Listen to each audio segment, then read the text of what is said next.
Hey YouTube, it's Nox Nation. Today I'll be doing a Balisong review, a wooden one. I just made it not long ago. So let's start. It's 5 inches. The handle is 5 inches. And open is a knife, a wooden knife.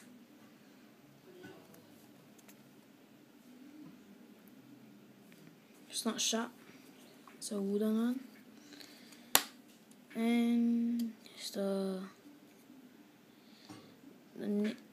screw. I use the hot glue gun to hot glue it into place so it will move. Yeah. This I used toothpick. This is the tank pins, if I'm not wrong. So I have not hot glue gun it into place because I might replace it with a chopstick, a disposable chopstick. So this is my first video. Thanks for watching and stay tuned for more videos.